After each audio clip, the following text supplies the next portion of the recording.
Ya, assalamualaikum warahmatullahi wabarakatuh. Saya di sini. Nama saya Krisna Prasetyo. NIM saya 4151901040 dan dosen pengampus saya Pak Mugerianto SPD MPD. Saya di sini akan mempresentasikan hasil tugas besar 2 saya yang bertemakan bahasa Indonesia diminati dan dipelajari oleh bangsa-bangsa yang ada di dunia. Next, isi dari tugas besar 2 saya adalah yaitu latar belakang. Pertama latar belakang, kedua pembahasan, dan yang terakhir kesimpulan dan saran. Dan di sini latar belakangnya setiap suku bangsa yang memiliki bahasanya sendiri-sendiri dengan segala keunikan yang dimiliki. Bahasa menjadi alat komunikasi dalam berpikir, berkata, dan berbuat. Bahasa memperjelas maksud seseorang atau kelompok dalam penyampaiannya. Oleh karena itu, tidak mengherankan kalau sering kita menjumpai orang lain yang berbicara dengan bahasanya yang kita tidak mengerti. Itu berarti ada bahasa yang lain selain bahasa yang kita miliki. Salah satu cara untuk bisa berkomunikasi dengan orang yang berbeda bahasanya dengan kita adalah dengan belajar bahasa mereka. Namun kebanyakan orang Indonesia yang pesimis akan negaranya mungkin akan merasa malu terhadap bahasa Indonesia, mengira bahwa bahasa Indonesia hanya dipelajari dan digunakan di Indonesia, dan menganggap bahasa Indonesia kalah menarik dibanding bahasa asing atau bahasa lainnya. Next, ternyata bukan hanya Indonesia yang menerapkan pelajaran bahasa Indonesia.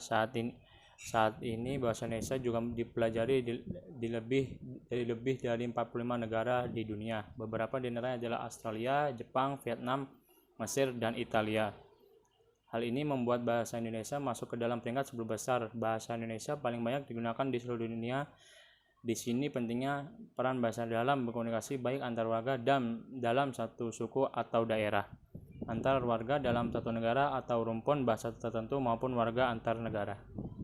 Next, dan sekarang kita lanjut ke pembahasan. Yang pertama, mengapa bahasa Indonesia diminati dan dipelajari oleh bangsa yang ada di dunia? Karena bahasa Indonesia bahasa resmi milik bangsa Indonesia yang memiliki kemiripan dengan bahasa Melayu. Bahasa Indonesia merupakan bahasa yang termasuk paling mudah untuk dipelajari dan dimengerti karena bahasa Indonesia tidak membutuhkan penggunaan nada, tambahan partikel di setiap kata, maupun perubahan kata akibat perbedaan waktu seperti yang terdapat pada beberapa bahasa milik negara lain, sehingga bahasa Indonesia secara gramatikal mudah dipahami, terutama para pelajar dan pengusaha. Pertama, bahasa Indonesia juga lebih mudah dihafal karena di dalam bahasa Indonesia banyak menyerap kosakata asing, misalnya dari bahasa Inggris dan lain. Bahasa Indonesia relatif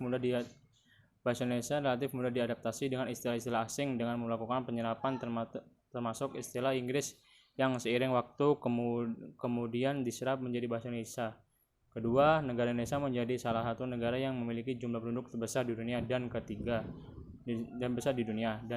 Indonesia dipandang sebagai negara ekonomi yang baru. Yang kedua, apa sih keberadaan bahasa Indonesia pada bangsa di dunia? Salah satunya yang ada di Jepang. Di benua Asia kita merupakan Jepang yang terbilang sebagai negara yang juga intens mendalami bahasa Indonesia. Di negara matahari terbit ini telah lama didirikan pusat-pusat di Indonesia. Salah satunya yang didirikan oleh Nihon Indonesia Gakkai atau Penghimpunan Penggaji Indonesia seluruh Jepang tahun 1969.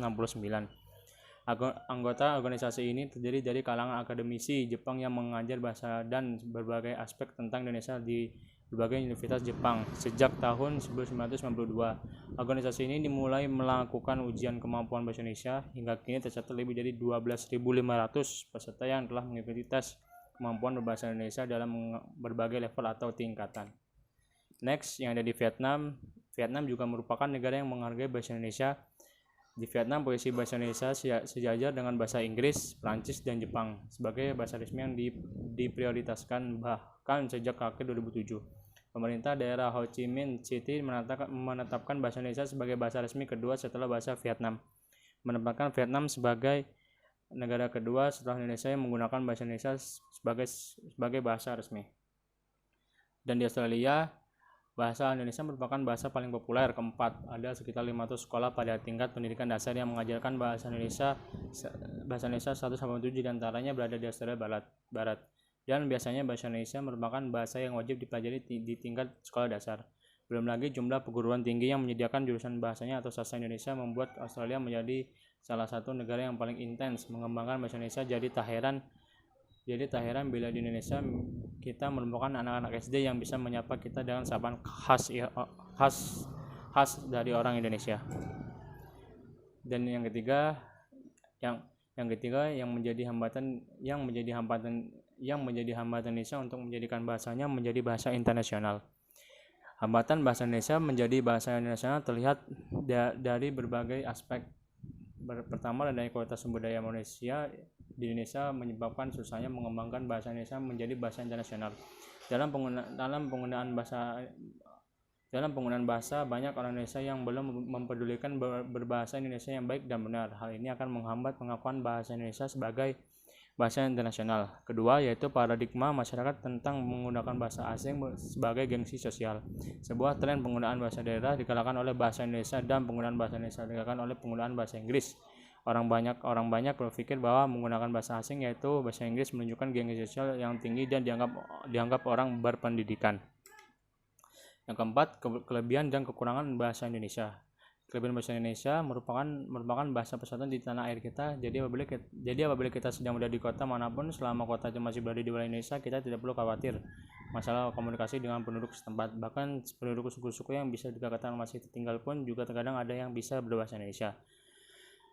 Kedua, bahasa Indonesia tergolong unik karena hampir semua kata dibaca sesuai dengan abjad. Misal kata aku tetap dibaca aku. Berbeda halnya apabila kata aku dibaca dengan aturan bahasa Inggris menjadi EQ.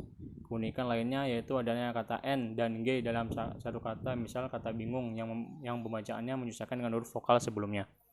Ketiga, bahasa Indonesia cukup mudah untuk dipelajari masyarakatnya sendiri, terutama karena di dalam aturan berbahasa Indonesia yang benar tidak ada perbedaan penggunaan bahasa untuk kalangan orang yang lebih tua atau lebih dihormati. Kekurangan bahasa Indonesia itu sendiri, yang pertama, banyaknya aturan-aturan dalam berbahasa Indonesia yang baik dan benar, baik dalam berbicara maupun penulisan. Misalnya di dalam bahasa Indonesia kita mengenal adanya EYD, ejaan yang disempurnakan, penulisan kata dan kalimat baku, penggunaan kalimat majemuk dan sebagainya. Kedua, sulit untuk dipromosikan sebagai salah satu bahasa internasional karena kita masih tertinggal dalam beberapa bidang seperti teknologi dan ekonomi. Yang mana dua hal tersebut merupakan salah satu kriteria yang digunakan dalam menilai kelayakan suatu bangsa yang digunakan sebagai bahasa internasional. Dan yang ketiga, adanya ungkapan-ungkapan yang sering digunakan dalam bahasa Indonesia sehingga kita harus memahami apa arti ungkapan tersebut. Contoh, tangan kanan sama dengan orang kepercayaan. Next, kesimpulan dari tugas besar 2 saya, perkembangan bahasa Indonesia untuk menjadi bahasa internasional mempunyai banyak hambatan seperti kurangnya rasa bangga menggunakan bahasa Indonesia, belum adanya ujian untuk memahirkan berbahasa Indonesia di luar negeri, dan lainnya. Upaya untuk mengembangkan bahasa Indonesia adalah dengan memperbanyak lembaga penyelenggara program BIPA di luar negeri dan mengenalkan budaya Indonesia lebih luas lagi. Di samping hal tersebut, sikap berbahasa masyarakat Indonesia juga harus ditingkatkan. Perkembangan iptek perlu ditingkatkan. Semua faktor itulah yang akan mengangkat bahasa Indonesia menjadi bahasa internasional. Saran dari tugas besar 2 saya, masyarakat harus lebih mencintai bahasa Indonesia. Walaupun kita belajar bahasa asing, namun kita tidak boleh melupakan nilai-nilai yang ada dalam bahasa Indonesia dan bahasa daerah. Bahasa Indonesia dan bahasa daerah lebih diutamakan dalam pendidikan formal agar masyarakat tidak mengenyampingkan bahasa daerah dan bahasa Indonesia. Negara Indonesia mempunyai bermacam-macam bahasa daerah dan itu yang menjadi ciri dari negara Indonesia yang dipersatukan oleh bahasa Indonesia. Next, ini daftar pustaka saya, hasil link berikut dari mengerjakan tugas besar 2 ini. Yang pertama, Waras Suharjo, Wase, www.situs bahasa, www.asalusul.com, www.nextoccasion, http Heliana Priyanti. Kalian bisa nyari saja sendiri di link tersebut. Next. Sudah selesai, terima kasih. Kurang lebihnya mohon maaf. Wassalamualaikum warahmatullahi wabarakatuh.